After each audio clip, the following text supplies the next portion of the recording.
and welcome to episode 171 of the Canadian Prepper Podcast. Yeah, that's right. Ian's not here tonight, so we can count. We are recording on July the 24th, 2022. My name's Eric, the host of the show, based in Southern Ontario, hunter, target shooter, ham radio operator, and computer geek. I've started a small preparedness company to help people get better prepared for at least 72 hours, if not longer. And my name is Jeff. I'm based in Central Ontario.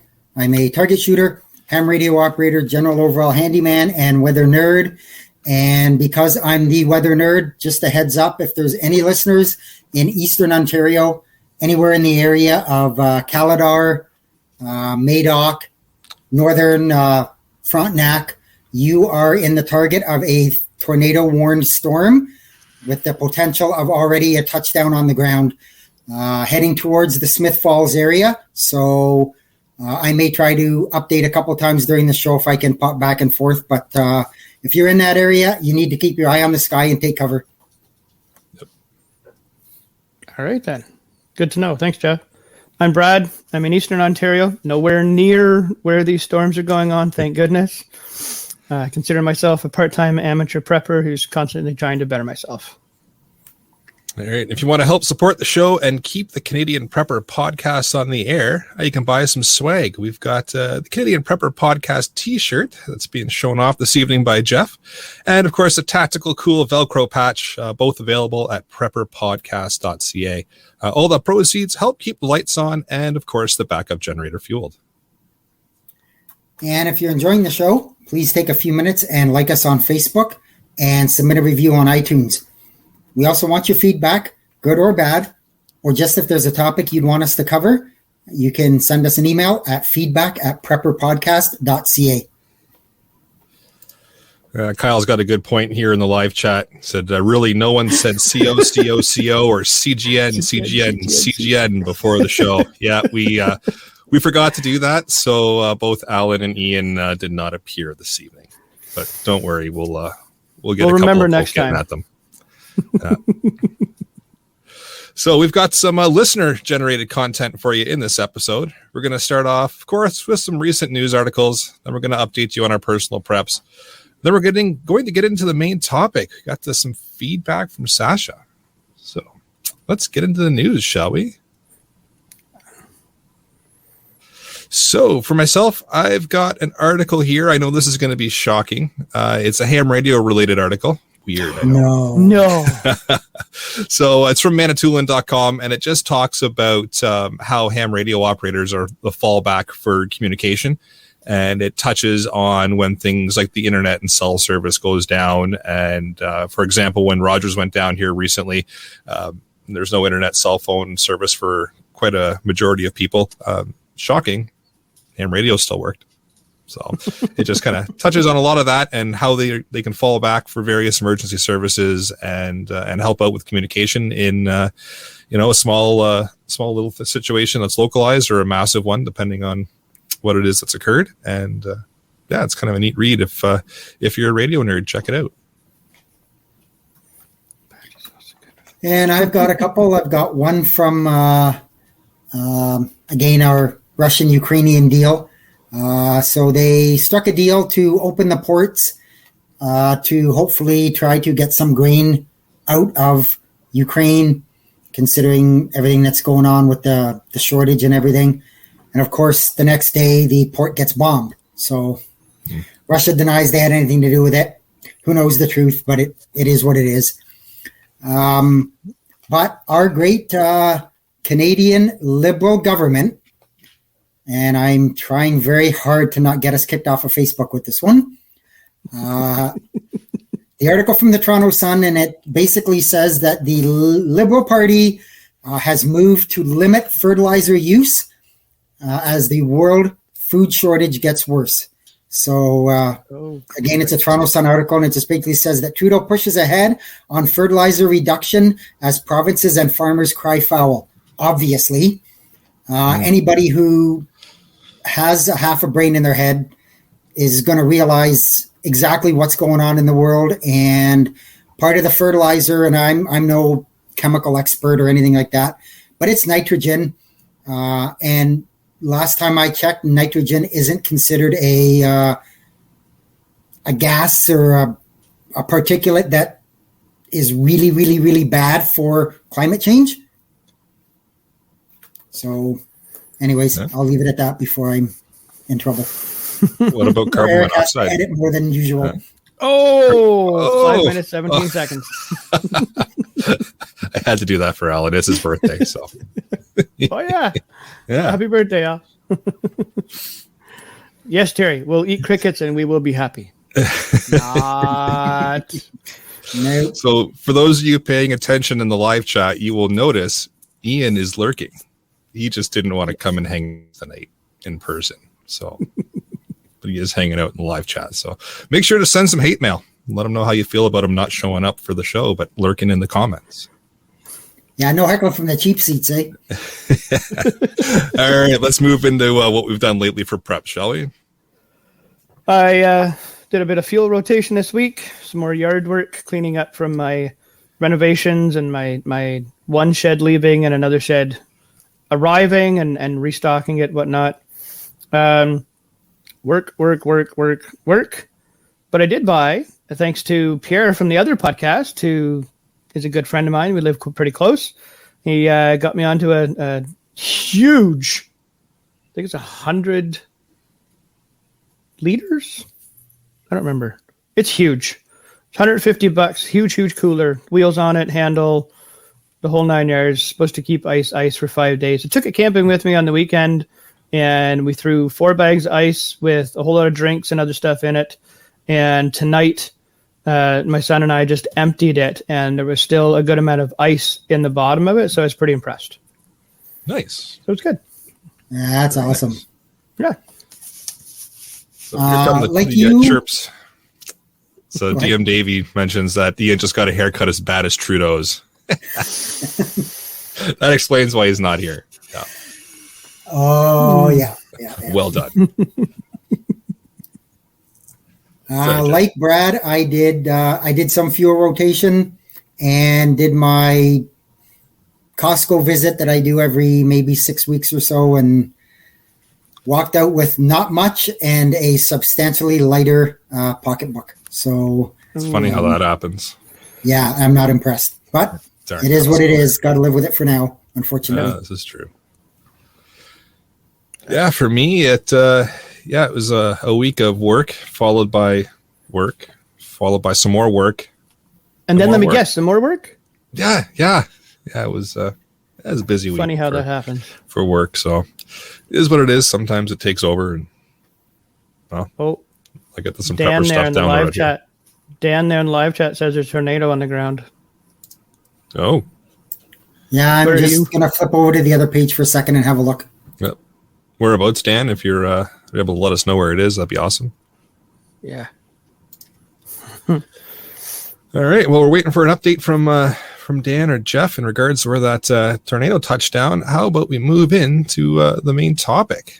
So this whole episode came from an email, actually, from a listener. So we had Sasha in South Africa flip an email into us. And after reading it, we decided we would just turn it into an episode because it's an email full of all kinds of little areas that we can open up and expand on. So we figured, why not? So here we are. I'll read the email and then we will move into expanding on the topic. So I'll just open it up to the panel and we'll discuss the points and see where it takes us. I'm sure it's going to take us to all kinds of fun and interesting spots. And for those of you in the live chat, don't be afraid to jump in and throw your thoughts in as well. So here we go with the email. It says, hi, Canadian preppers. Here are some ideas to help with content. Most of it you have touched on, but there may be some additional ideas for you. I live in South Africa. As such, we have an environment here that encourages people to be prepared. I think of it as mandatory training. For example, we regularly have power failures. That is the norm more than stable power. Blackouts can vary from 2 hours to 11 hours of no power in a day.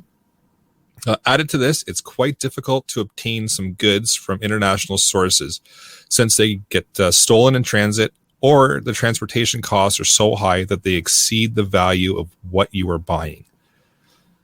With that in mind, one tends to learn various lessons. These include things like have a bunch of tools and also diagnostic equipment. You're going to be replacing or repairing most of what you have. That includes not just the regular things that you would find in a hardware store, but even things like sewing machines. I recently bought an industrial sewing machine, and it has really paid off. I can repair or make all sorts of things that were previously impossible to fix by hand. I also purchased the battery management tools, since in a grid down situation, you will need to check if batteries can supply sufficient amperage and not just enough voltage. If one battery in an array is bad, it can impact all sorts of other systems. You need to know how to find that and fix that. Have spares of everything. When you think of spares, it is usually things that you don't expect. What happens when your electrical board has a failed breaker? Do you have a spare? What about your specific size boots, stainless steel strands in your perimeter electric fence? What about remote control batteries for your car or home alarm? There are things that you would not think to get once you are in a grid down situation that you suddenly need. That is the hardest time to get those items. I keep spares of all clothing, electronics, vehicles, generators, inverters, communications gear, and so on. Even spare gas stoves and such. Boxes of light bulbs, electrical wiring, and plumbing fixtures. It's going to fail, and best you have a spare. For training... Can I pop in for a second? Yeah, absolutely. Yeah, that storm that I believe he's mentioning is moving into the Ajax area. They're not saying there's a tornado on the ground, but there's definitely a hook echo on radar, and there is high velocity winds just off the surface. So if you're in the Ajax Pickering Beach area, you may want to consider some coverage. All right, so we'll move on to training. I think the biggest overlooked issue in prepping is that people disregard training. They cannot treat a serious wound. They can't find a fault in a car that won't start. They can't diagnose a fault within basic electrical systems. They can't repair most appliances and don't know how to do basic plumbing or electrical work in their homes. As a result, they may have a lot of gear, but will be utterly incapable of using it in any sort of disaster. Worse yet, they may be purchasing the wrong things since they have never actually tested it. This even applies to how to deal with various scenarios and can include groups of people. What happens if the house is on fire? What about intruders? What about bugging out in groups? Who does what in emergency? That sort of thing. There's just some ideas for the show. I hope it helps. Also, keep up the great work. You guys rock. Regards, Sasha. So, some fantastic points in there. A lot to unpack. Oh yeah. And really, it hits home to a lot of the topics that we've discussed in the 171 episodes that we've done here. One that stands out to me that we'll just touch on right now is testing your gearing, knowing how to use it. I know we haven't said that yet. Really? This is the first time? Kyle, you should note that in the stats. Yeah. 13 minutes this is the first time. seconds. Yeah. We've mentioned, know your gear and how to test it. Yeah. But let's get into let's unpack the diagnostic equipment you may not have but need. So we'll touch on that I first. have a bunch of different multimeters, and I have a hydrometer to test the acidity of the battery fluid, battery acid. But I never thought of battery management tools to test the voltage and the wattage and the amperage especially. So that's one thing I am definitely going to be putting in my to-do list shortly, is to do that. I have solar panels. I've built 3 small battery boxes for off-grid use when camping, and we've had a power outage before when I lived in Ottawa, and we used my power box and it was good, but that's one thing I don't have. So I know I'm definitely going to be buying one of those. Yeah. And I like the point too of knowing how to do some basic electrical, like diagnostic work, because those are things that are going to break, right? Yeah. So. Yeah. I know I can fix generally most of the electrical stuff in my house, but it could be that I'm diagnosing it wrong and I don't know everything that's on one circuit, and there's a hidden junction box somewhere. Yep. So, yeah, definitely. Another great point is just having some spare breakers for your electrical box. I don't know how many people actually keep spares kicking around. I've got a few here, just from times when things have been upgraded or changed or swapped around. The electrician always says, "Do you want to hold on to these, or do you want me to just take them with me?" I said, "Well, no, throw them on top of the box, because you never know, right? You may never use them, but you might." So, fantastic suggestion. And if you don't use them, a neighbor might be able to use one, and if his fuse box breaks down and whatnot, and then when he replaces it, you get a brand new fuse, so it's going to work. Or he takes the old one out, puts the new one in, and gives you the old one. Well, whichever, you still got an extra fuse, right? Yeah, so all good. Yep. Yeah, no, I think that was fantastic. Really, really good point. And then, like, even just the fact of having an industrial sewing machine. Or learning that skill, that like that's something that not a lot of people have as well, which could be very, very useful. Last time I used a sewing machine, you never think about grade 8. Grade 8 home ec class. Yep. Made my own shorts. Yeah, I've sewn buttons on. I've sewn some seams together, but I've never made my own clothing. I'm pretty sure I could get a pillow together, but with a needle and thread might take me a while. But to learn a sewing machine, that would be something useful. Yeah, I can see that being very, very useful. So there's some notes in here. I guess I'll read them. They're from Ian, even though he's just lurking in the chat and decided not to hang out with us tonight. So he asked Howling Coyote on Discord. And if you're listening to this and you're not in the Discord yet, I'll throw a link in the chat when I get a second here. But check it out. It's a wealth of information, all kinds of good people in there talking about all kinds of good stuff. But so Howling Coyote mentioned a few things. So top 5 if you're starting with nothing and basic training. So this is getting into more medical first aid kind of stuff. But a temperature probe, stethoscope, blood pressure cuff, which fantastic idea to have, a pulse oximeter. So something to just check your oxygen levels in your blood, a blood glucose meter. And there's a tip in here that you can sometimes get free ones from Abbott or other companies. So that is something I'll be doing. Why not, right? Free is a good price. And not just for diabetics, but think someone lost for a week with no food, useful for search and rescue with similar circumstances. So, I always thought about those as just exactly that, diabetics. But great point. Yeah, if you're looking for someone who's been lost and hasn't had food in a significant period of time, knowing what the glucose level is can really help you check them out and get them the appropriate food or whatever into them. So, and absolutely. Then goes on to mention that if you're trained and have the money, I would tweak the list a bit. And of course, in the preparedness world, if you want to get big fancy things, it's going to cost you some money. But a digital stethoscope with acoustic ECG, figures that's what they call it. Pulse oximeter, glucometer, a portable ultrasound. So now we're getting into the big, the big bucks here now. But might be useful if you're going to be your MAG's medical person guy or doctor. That might be something to look at. So something to note. He was saying the pulse oximeter and the blood pressure cuff. Yep. I have that on my watch. Yep, as do I. This one is the Versa. Okay. Versa 2. But the first one I got was actually from Walmart for $25. And a family member of mine has some health issues. They have a pulse oximeter at home and a sphygmomanometer, a blood pressure cuff.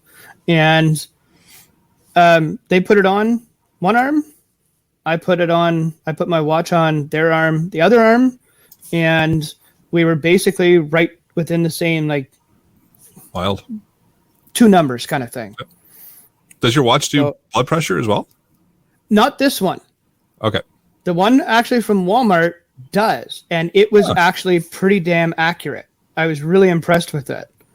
So I've kept it around, and I keep it charged just for that reason, that I can throw that into a med kit really quickly and be able to help somebody if needed. Cool. Brandon in the live chat here mentioned used a glucose meter to see how fasting affected his body. And it was interesting to see. That's a good point too. Yeah. I never thought about that. Yeah, really good point. There's all kinds of different uses for this stuff that you don't think about until people throw out the ideas. It's good. It's good. But yeah, as far as like diagnostic equipment, yeah, I like the idea of multimeters, thermometers, gas leak detectors. That's a good one too. If you're able to throw some money at that, because you never know. Yeah.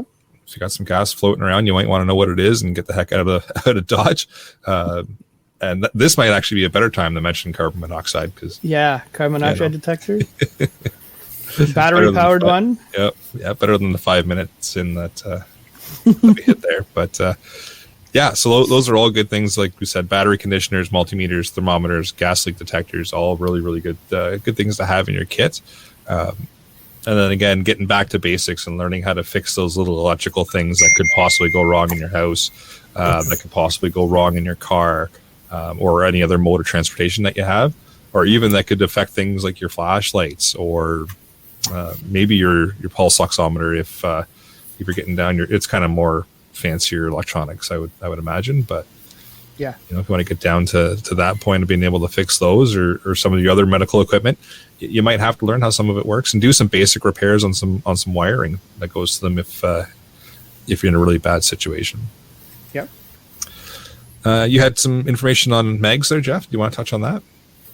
Well, yeah, I just taking all of that stuff into consideration. That's why it's a good idea to have a mag. And for those of you who don't know, a MAG, it's a mutual assistance group. I'm pretty sure everybody knows. Full of different people, each one bringing their own unique skills.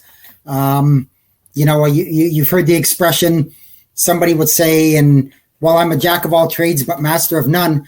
That's okay, but it kind of is nice to have a master of one or two things. And, to have somebody who can dabble in a bunch of different things is good.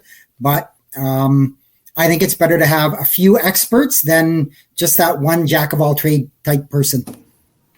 Yeah, I agree 100%. That's definitely one of the advantages of a mutual assistance group. Yeah, like Jeff said, you could be, master of all, jack of all trades, master of none kind of deal. But yeah, if you can get people that are specifically skilled in certain skill sets and then apply that knowledge throughout your mutual assistance group, it's going to pay dividends. Because that person that knows a little bit in and out. Hey, cross-training too. Yep. Yeah. Cross-training is huge. So that expert can take you from the level that you're at with your basic kind of, I know a little bit, and they can bring your skill set up and build on that, right? And then vice versa. If you're more expertise in something else, you can build them up and really, really get your mutual assistance group knowledgeable and very skilled. Right. 2 is 1, 1 is none. You got it. So if everybody knows basic first aid, everybody's good to go. You got it. And then you take that basic first aid and you get somebody who works in like a search and rescue type of environment, and they build that basic first aid up a little bit for you. And then you get someone a little bit more skilled there and they build you up. And then you get up to the point where you maybe have a doctor or somebody in your group. And I'm not saying everybody's getting their PhDs, but you're going to learn a few extra things, right? So you're going to build on that basic skill set. Yeah. But you're not going to spend 8 or 9 years in med school if you're in a shit at the fan situation. But no. Like I said, you'll learn some techniques from people. So how about we move into point number 2? So touching on training courses to consider. Also sort of skills that you get that are acceptable in a crisis, not just a YouTube video that somebody watched, but a skill that works in an emergency with massive adrenaline levels in your system. I think most people don't know the difference between watching a video and actual training where you get off your chair. It's a good point. It is. Yeah. You can have all the textbook knowledge in the world and then get thrown into a situation where you get a huge adrenaline dump, and that knowledge, guess where it goes? Right out the window. Yep. Well, you get that adrenaline dump. The first thing that happens is you lose all your fine motor skills, right? Oh yeah. Your hands shake, you get tunnel vision, you lose that ability to focus. Your fine motor skills are gone. Your tunnel vision kicks in. You may have auditory exclusion where you're not hearing things. Are you very hyper focused on something, and it's really hard to break that? And a good way to break that is A, be aware that happens, and B, get into some really realistic training scenarios that actually jack your heart rate up. You're not probably going to get that huge adrenaline dump that you're going to get in a realistic scenario. But if you get that heart rate up and you kind of start moving around and doing that training in the real world, it's going to help you huge in retaining that in the muscle memory of when you actually are in that situation and you have to act. It's amazing how quickly that training comes back and you go, did I just do that? Oh, I guess the training worked. Yep. Right. And that's just speaking from experience, being in some pretty shitty situations and snapping out of it after going, oh, did I do that? Well, I guess the training was effective. Look at that. Cool. Well, then let's carry on. But really, really good point. Get off your chair, find some in-person training. The whole COVID thing has kind of died down now. In-person training starting up again. Go find something that puts you physically in a scenario and makes you think with your heart rate elevated, and it makes you actually do something in regards to into a situation that you figure you may find yourself in at some point in time or another. Any specific training that you guys can think of or courses that you'd suggest? Wilderness first aid. That's a good one. Yep. Because it'll teach you more than just the basic or advanced. It'll teach you a whole bunch of other things and thinking on the fly. Yep. In a completely foreign area to you, it'll teach you a lot more than just, like I said, just the regular first aid stuff. Yep, 100%. I would definitely love to take one at some point. I just found out recently where there might be one offered in the area to me, so I'm going to start looking into that, and I'll let you guys know what I came up with in a couple of weeks from now. Very nice. A training course that comes to mind for me is just lockpicking, and that one's for you, Alan. So we got CO and we've got lockpicking out there for you. But it's a good skill to know. It's a good skill to have, and it's one that can perish very quickly if you don't practice it. So I know there are some places, including Alan, that does lockpicking training. So if you can find an in-person course for that, again, that's not something that you might have to do with an elevated heart rate, but it couldn't hurt, because you might be in a really bad situation where you got to get through a door real quick. You might just want to bash the door at that point. But if you got to do it covertly, that is true. That might be a good one too, right? So it all depends on the situation you're in and what you're facing and how you want to gain access to a certain place, lawfully, of course, with proper authorization, because we're not telling you to break into places, but no, whatever that situation may throw at you, that's another option. And even on top of just the wilderness first aid, just a basic first aid course. Oh yeah, I'm not discounting that at all. Yep. No, if you haven't taken that, that's a good one, because that puts you hands-on with applying tourniquets, with applying bandages, with applying all kinds of different things to do with first aid. They get you doing it hands-on instead of just sitting in front of your computer watching somebody else do it. So I don't know if Home Depot does it anymore, but they used to hold like little workshops, plumbing, electrical, framing, deck building, whatnot. And those are usually free. You go in, you get a little pamphlet of this is kind of the building code or the electric code or plumbing code, and we're going to teach you how to install a toilet or unclog a drain or put some shingles back on your roof or wire up a simple circuit, that kind of stuff. I honestly don't know if they do those anymore. Something somebody can look into to just increase their knowledge. Yeah. Yeah, I know they used to pre-pandemic, so I'd imagine they'd come back.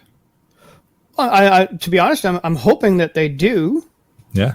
That was a great resource to go and talk to some of those experts before and after the class, and to get some good tips and pointers and take the. I've never taken one, but I've seen in a couple of Home Depots around here that they've had the little mini bleachers set up on a Friday afternoon, running in to get something real quick, and it's for the Saturday or Sunday workshops, and I think that might be something good for everybody to do. Yeah, absolutely. Again, hands-on is the key. Yeah. We got DM Davey in the live chat going, wish I knew how to lockpick. Been wearing these damn handcuffs almost a week. If I could help you out, that's what the key looks like. So there you go. But you're probably going to be stuck in them a little while longer. We're not going to ask questions, and we don't judge. So, all right. Any other training courses that we should throw out there that people should think about? Any other thoughts? I'm surprised you haven't said the ham radio course. See, I didn't want to put that one out there because everyone just assumes I'm going to say it. Well, I said it for you. It's out there. There you go. It's out there now. Yeah, absolutely. Communication's a big part of preparedness. So any kind of training course in communications would be quite useful. And ham radio can be pretty hands-on as well with setting antennas up and running cables and all that. So, but I won't go off on a tangent like I tend to do every once in a while. So, but we'll just refer to our previous ham radio episodes for tips and tricks on that. There's what, 4? I think so. Yeah, it should be 5 or 6, but we'll put some more out eventually. There you go. One other thing I found might be good is just reference books.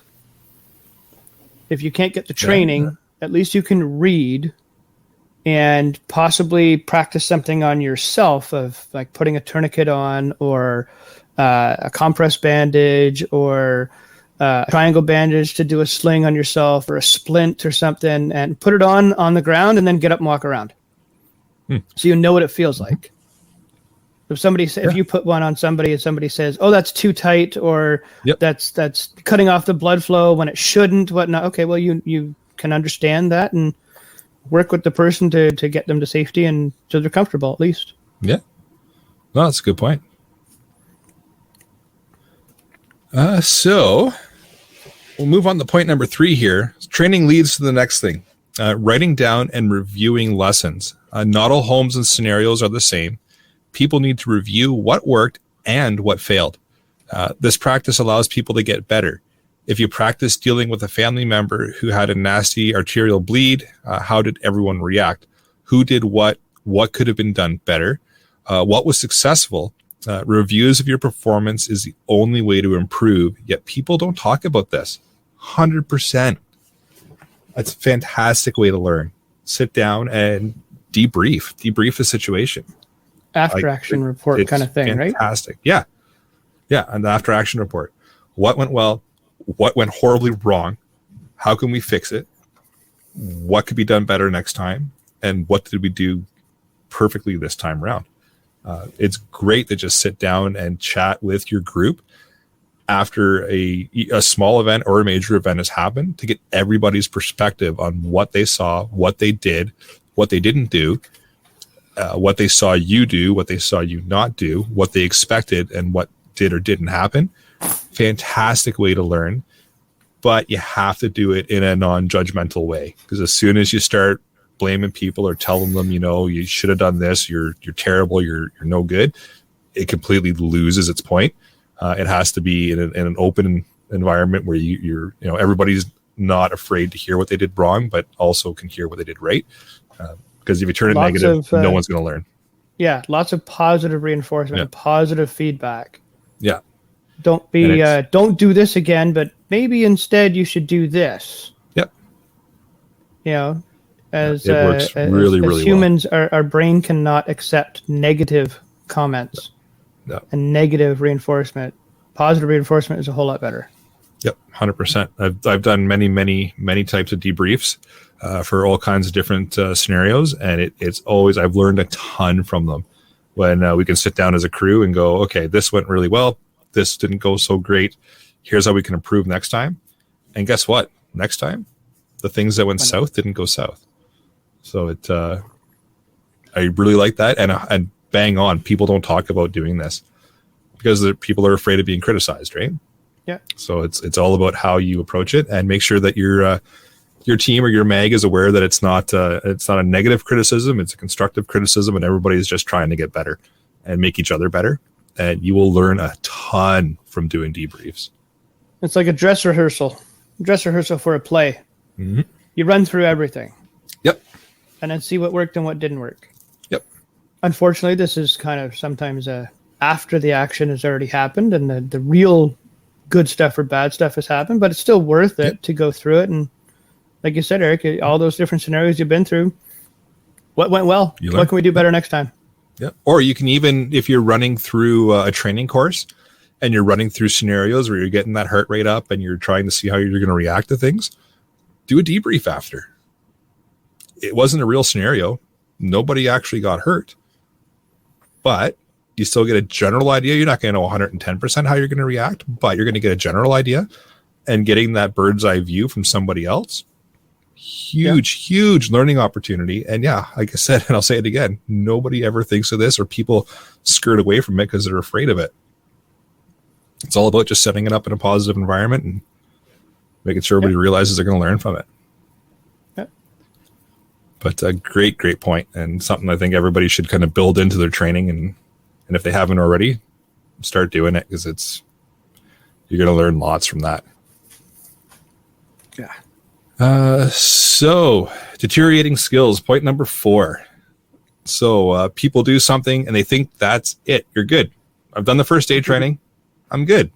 I did it 3 years ago. Don't worry, it's fine. I know how to put a tourniquet on. I know how to put a bandage on. We're good. The reality is, we all know skills are perishable, and we forget, right? What? So, how often do you need to review your skill set? It would seem that there's sometimes sensitive things that need to be drilled all the time. So there's time-sensitive things that need to be drilled into your head all the time. One example, firearm skills are like that. You won't have the luxury of wondering where the safety is or where the optimum grip is. Which eye is dominant eye when you're in a gunfight. Similarly, you're faced with a femoral bleed. You don't have the time to calmly figure out how to use that CAT or that combat application tourniquet, figure out how it works. You're just going to have to apply it. There's a number of tasks like this. Reviewing which qualify as time sensitive may be helpful. There's always a need to practice skills and keep that muscle memory. Because use it or lose it, right? You can take that first aid course tomorrow, be really proficient in how to get that tourniquet on, how to get that splint on. You can take a firearms course tomorrow and be really proficient with how to use that firearm. But all of a sudden, give it 3 or 4 days, that proficiency falls down. Right? All of a sudden, you're fumbling with the tourniquet. You're not applying it 100%. Rounds down range are not hitting where you're hoping they're going to be hitting. That bandage that you could apply with your eyes closed, not anymore. That splint that you could put on, it's taking you 5 or 6 minutes, whereas before it took you 2 or 3. So there's always a skill set that you can work on.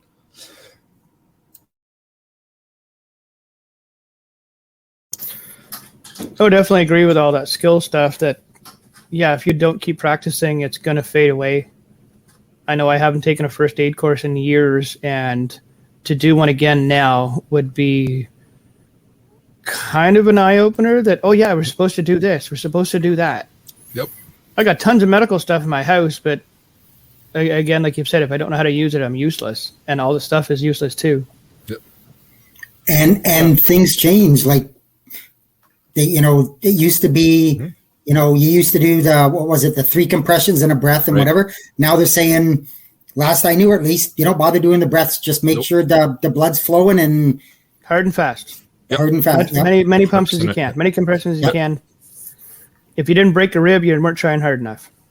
Yep, 100%. More or less, yep. Yeah, that completely changes. I'm the same. When I first started doing first aid courses, it was 25-2, and then all of a sudden it changed to 30-2, and now the last one I did about 2 weeks ago now. Yeah, like you said, Jeff, it's just compressions, and that's all based on research from people that are a lot smarter than I am with medical stuff. But to stay up on that, it's a perishable skill. Yeah. I'm not saying that if, all of a sudden, your 25-2 is not going to help, it's not going to be as effective according to the experts that have studied this for years, right? Yeah. But it's just something good to know that that knowledge is out there and how to use it, and how to use the equipment. And I'm going to go back to testing your equipment, knowing how to use it. But even just breaking out your first aid kit, maybe once a month, just sit down. It gives you the opportunity to organize it, check to make sure everything's in there that should still be in there, and practice how to use some of it. Why not? And I mean, on the first aid end of it now, lots and lots of places have a defib or whatever they call it. Yeah, AED. Yep. And I've never used one. They say it's easy. The machine kind of walks you through it. But you know what? It would be awfully nice to just give it a shot a couple times ahead of time and know what you're doing. Talk to Alan. 100%. I'm sure he can set you up with one. Oh, yeah. Yep. Yeah, I've had a few times in the past where I've had them on a scene for something, and I haven't thankfully had to hook them up, but it's been to the point where it's been pretty darn close. And it's like, yep. Ooh, this was easy to do in the controlled environment of a classroom. I really hope I don't have to hook this thing up. If you do, they're pretty well documented. There's all kinds of pictures and instructions. But when you've got that adrenaline dump, you got that heart rate going, like Jeff said, your fine motor skills are gone. It's really good to have that practiced and know how to do it, because you're going to fall back into your training, and you're just going to automatically go into that muscle memory and just do things without thinking about it. And like applying the pads, for example, with an AED might be useful, right? You'll just fall back into it and away you go. But yeah, and even like the firearm skills. Again, hopefully nobody ever has to use a firearm for anything besides putting holes in paper. But if you're in that situation and lawfully you can use said firearm for the situation you're in, you want to make darn sure that your shots are going where they're supposed to go, right? Yeah. So getting to the range and punching some holes in paper and just practicing and being proficient with that tool is useful. And even we'll bring this back around to our initial topic about talking about the electronics and tools and repairing. You want to know how to use the troubleshooting tools that you have for the small electronics or anything else in the house. You want to know how to use them, because if you don't, it's a skill set that perishes as well, right? So you might be able to fix something today, but a year and a half from now when it actually breaks, do you remember how to use the diagnostic tools in order to fix that item? How do I use this again? What goes where? Oh, crap. Where'd the instruction booklet go? The internet's down. I can't look up how to use this again. YouTube University is out of session. God damn it. Exactly. So always good resource. Things when it works. Yeah. But when it doesn't, you're screwed. Yeah. So keep in mind, I think the big take home from point number 4 is keep in mind that skills are perishable. If you don't practice, you're going to lose that muscle memory. Yeah, you might retain a little bit of memory about how you did it. It's going to take you a lot longer to actually complete the task, because you're going to spend a lot of time trying to figure it out. So, practice. Yeah. So into point number 5. So, unlikely spares that you may need and things that are overlooked. A bit like, do you have a spare can opener? 43 minutes, 55 seconds. And that's right in the notes. Look at that. Example that everyone forgets about. I have spares for all the major systems in my house. Electrical, plumbing, gas, batteries, electronic goods, medical, painkillers, vehicle, personal, so like glasses, as well as personal effects, to name but a few, but even 2 chainsaws. Jeff. So believe it or not, one broke. It is, of course, an expensive in the short term, but like with food preps where you eat your mistakes, you eventually make up the investment as you end up replacing systems anyways. I like that point where with your food preps, you eat your mistakes. I had never thought about that before, but yeah, if you make a mistake with your food preps, you're just going to eat it and carry on. Yep. Grin and bear. Yeah, I like that. Yeah. But that's a good point with the unlikely spare. Absolutely. So- I like Denny in the live chat there. Says he's got 3 of them, looking for another one today. I'm right there, Denny. I only have 1, but I'm looking for another one to replace the one I have now. Well, to add to the one I have now, and a smaller one, just in case. I've only got the one, and it broke a while ago when I was doing some work, and I had to go down the road and steal Jeff's. It was a reverse. Normally, he's the one stealing shit from me. There you go. There you go. Yeah, we could even poke at Jeff. He showed up today, so we'll keep it light on him. But I agree with him. The electrical, the plumbing, Yep. the gas and batteries, all that stuff. That I don't have any actually extra circuit breakers, but there are extra circuits in my breaker box that are unused, so I can easily flip them over. Yeah, and they're in place in the breaker box. So Yeah. So you do could have say I spares. Yeah, I have spares. Yep. And like the electrical, the plumbing, all that. I've got tons of that. Well, not tons of it, but I do have of it. Have a bunch of it. I've got plenty of batteries. Mm-hmm. All those things. Yeah, like your food preps over time. Get them slowly. Buy one extra package of batteries when you go to Costco. Mm-hmm. Go to the hardware store. Buy an extra circuit breaker. Buy a little package of plugs. A couple of receptacle covers. Yep. You know, the prepackaged like 25 feet of different wires, like 14.2, 14.3, 10.3, the big 240 stuff for your stove or your dryer. Those kinds of things, and it'll just like your food preps, it'll all add up to I have a stock room full of stuff. Exactly, and I think it's important too with this one is to not go overboard with it. Because I know everybody in this kind of mindset likes to go and, oh yeah, I need 1 or 2 electrical sockets, so I'll just buy a skid. You know, be realistic with it, right? Like, don't go out and bankrupt yourself, but you know, grab 1 or 2 of everything so you've got some spares.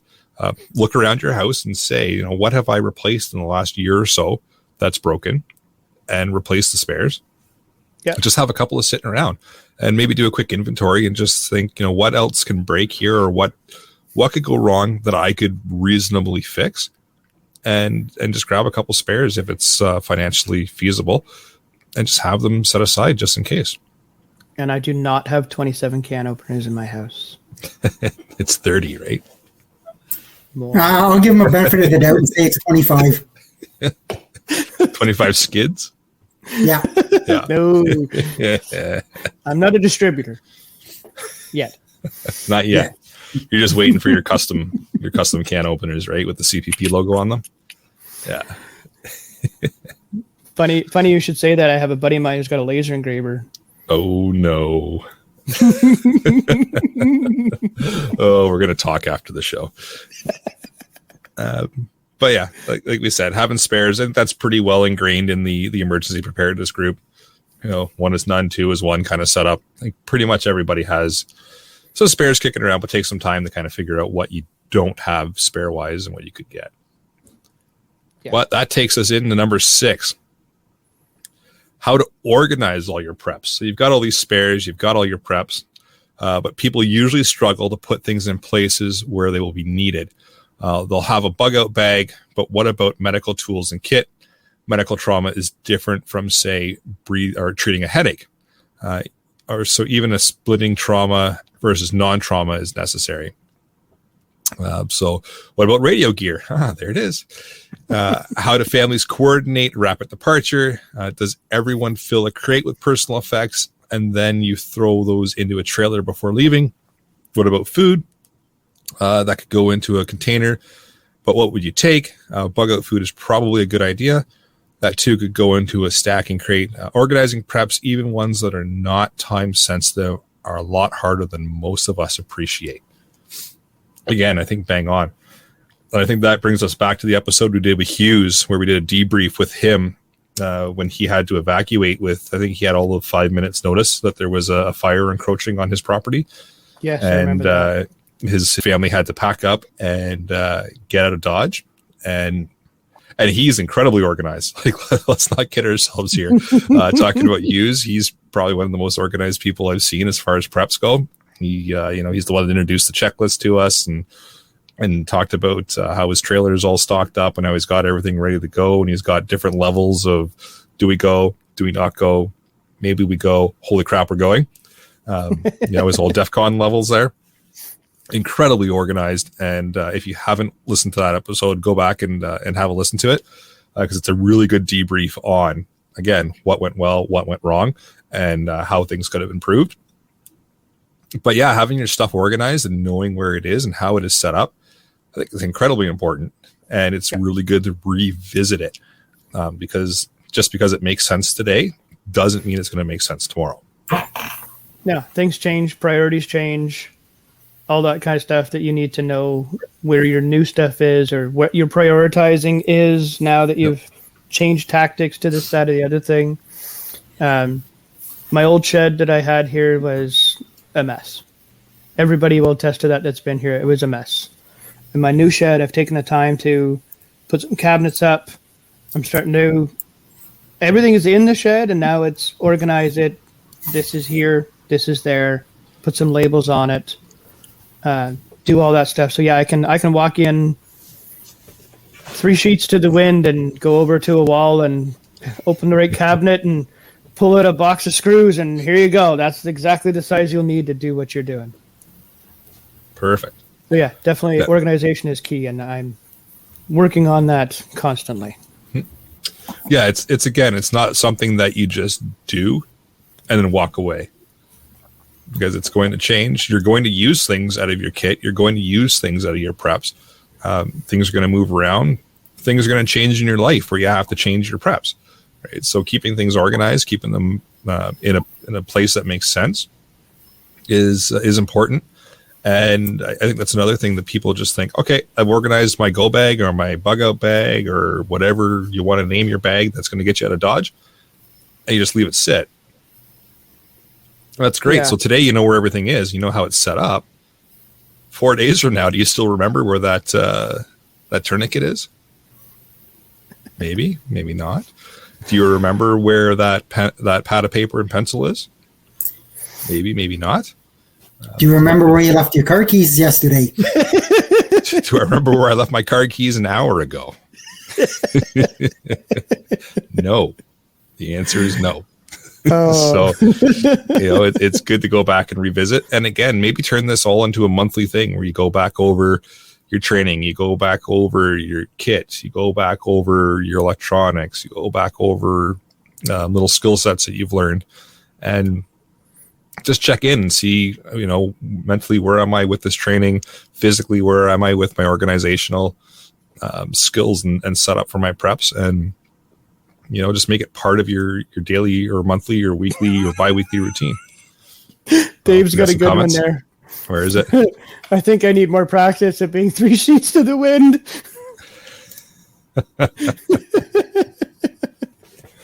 Oh, boy. Well, and come on the show again, Dave, and maybe have a couple of drinks with us. We can help you practice that. I agree with Danny just above that, too. That I think I have things set up, then realize a twister hit and have to redo. Yes, yes. Yep. It's funny how that happens, because we all lead busy lives, right? So you'll go and grab something and just whirlwind back out. Yep. Forget about it and come back 3 weeks later looking for it, going, I thought it was here. It was over here last time. It was, yeah. Now where the heck did I put it? Yep. So, yeah, going back and revisiting the organization of your preps, I think, is a huge one. Like I said, it'll pay dividends in any kind of situation that you find yourself in. If it's just a small little, repair job that you have to do just because something happened to break, or you're in that big, holy shit, traumatic situation where you got to go and patch a buddy up or a family member or something, you'll know where everything is, and boom, it just all falls into place. Yeah. Like you said, the muscle memory of where it all is. Definitely. Yeah. Huge. But it's a fantastic email. Like I said, lots and lots to unpack. I'm sure that we could keep going on and on and on about more of it. Anybody on the panel have anything else they want to add to what we talked about? Or I like the fact of what he said there. Where was it? But the South African doctors that are used to delivering babies without any equipment. Yeah. that takes guts and skill. Yep. To do that. Women have been having babies for millions of years without really any trouble. But to have somebody there who's medically trained to help in case there's a complication and whatnot, and we in the civilized first world countries, women's in the stirrups, doctors between her legs, baby comes out, push, push, push, okay, baby pops out, you're good. Over there, they don't have that luxury. Mm. I would, if I ever got the chance to meet a South African doctor who has done that, I would happily shake his hand and buy him a beer. Or two. Yep. Maybe a case. Something. There you go. But yeah. Canadian 2-4. There you go. Yeah, there you go. But to be able to do that in those conditions and have those kids survive, hats off, man. Yeah, it's just reading back in those comments there. It says the Canadian Anesthesia Society guidelines actually state the only indispensable monitor in the room is the anesthesiologist. Yeah. That's crazy. So, and I can't speak to the accuracy of that comment. I haven't looked it up myself, but it's in the show notes and it's on the internet, so it must be true. Absolutely. Yeah. Absolutely. But yeah, it's that is impressive. I like the box of urine dipsticks.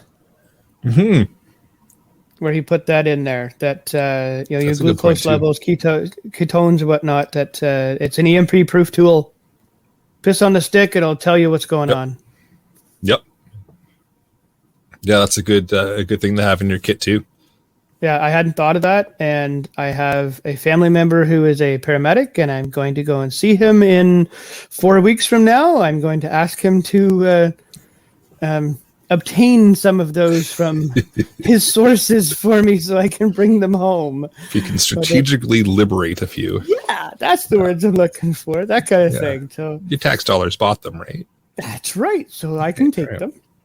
Yeah, that's probably not how that works, but sure. We'll just go with that. Why not? It sounds friendly. Absolutely. But yeah, I thought that was a really good idea. Mm-hmm. And the glucose meter. Hadn't thought of that. I got a couple of buddies of mine who are diabetic, and I have asked them before, what's the medication you take? Like, what's the type of insulin that you are on? Mm-hmm. I took a couple of pictures of it so I know grid down situation. Yep. If we're to that point where we're scavenging, looting, whatnot, we're liberating, like you said, I know what to look for him. Yep. So I know he can be okay. Or even let's put this in a scenario where it's not a grid down situation and your buddy just goes down for whatever reason. You're out and you got to call paramedics. Boom, you've got all the information there. You can relay to them right there. Here's what he's on. Here's what he takes. Here's what happened. That's invaluable. Well, right? Unfortunately, fell out of contact with him over the last 2 years. Yep. But I did ask him, can you show me at some point how you administer this to yourself? So I know, like you said, Eric, if he's down, I know if he's down, I need to do this. I need to twist this dial or put this amount in the syringe and put it here. And I've helped, and I've called 911 to get those people rolling to me right away. And I can tell the paramedics, this is what I gave him. This is what he's told me before that he takes, and nothing's changed in that year, 6 months, whatever it is. Yep. I've already given him help. Exactly. Knowledge, right? Knowledge is key. Exactly. 100% it is. Well, with that, shall we move into the podcast challenge? So your challenge for this episode, find something that's broken around your house, try to fix it. Worst case it's going to happen, it's still not going to work. So give that a shot, learn a new skill. And if you fix something, let us know at feedback@prepperpodcast.ca. There you go. All right. Upcoming events. We've got blanks here for this episode. So nothing upcoming, but maybe next week we'll have something for you. Maybe. That's Jeff's weather blurb. What do we got going on with the weather, Jeff? Lots. So I'll be brief. There's still a lot of pretty strong storms going on. There's a couple of pretty good cells going through the Toronto, Durham, Oshawa area right now. Reports of some power outages, some minor tree damage, and some minor flooding. The storms to the east are in and around the Smith Falls area now. They are weakening. The hardest hit area is a small town called Actinolite. It's about halfway between Marmora and Caladar. Apparently there is substantial damage there. Highway 7 is closed. It is covered in debris, including apparently parts of a house. So our thoughts are with people who's had their stuff damaged. On some other news, the heat dome is returning to BC. I think Ian will probably be finally happy. Then 1 or 2 days of sunshine. On a different front, surprisingly, there has been very little activity on the tropical storm / hurricane front in the southern U.S.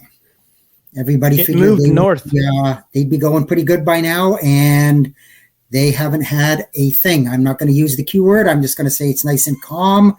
But outside of that, again, we help you out with the weather, but just keep your eye to the sky, keep paying attention. Don't be scared, be prepared. All right. I can agree with that one. So, deal of the week. So if you're in the Discord again, there was mention of Costco's got a sale right now on AA and AAA batteries. So $9.97. They're 40 packs and they're Duracell. And I can vouch that they are there, and that is the price. I think I was there today and may or may not have picked one up. So I think I know where I'm going tomorrow. Won't be at the same Costco as you, Eric, but I'm definitely going to go to one. All right. So shout outs, just a quick shout out to Sasha for the email that turned into this episode. Really appreciate you taking the time to send this in. It's obviously turned into a full episode for us. So really appreciate that. And I'm sure that it's going to help out the listeners as a whole with getting a lot of information out to them and a lot of good, valid information and just getting people to think. So again, thank you very much for taking the time to send that in. And thanks for being a listener. We appreciate it. And we do appreciate when listeners take the time to flip an email in and give us some feedback and let us know what you think and what you'd like us to talk about. Because who knows, we might make an entire full episode out of it. You never know. Email and iTunes reviews, nothing new. So if you got a second, throw us an email or throw a review up for us. And with that, I will bring episode number 171 of the Canadian Prepper Podcast to an end. You can find the podcast on iTunes, Podbean, Spotify, or of course your favorite podcast app. Please help us out. Submit a review. It does help other people find us. And we do record these shows live on Facebook and YouTube. If you want an early peek at the shows, please subscribe to the YouTube channel, Canadian Prepper Podcast, and click the notifications tab. That gives you an alert when we're going live. If you want to reach me, you can just send an email to feedback@prepperpodcast.ca. And I can be reached at batbradcpp@gmail.com. 3 sheets to the wind, huh, Brad? Absolutely. I got tomorrow off, so I'm living her up. All right. Please check out Rapid Survival at rapidsurvival.com. You can get me there on the live chat. You can also email me at feedback@prepperpodcast.ca. So thanks for joining us this evening. Till next time, be prepared, stay safe, and keep learning.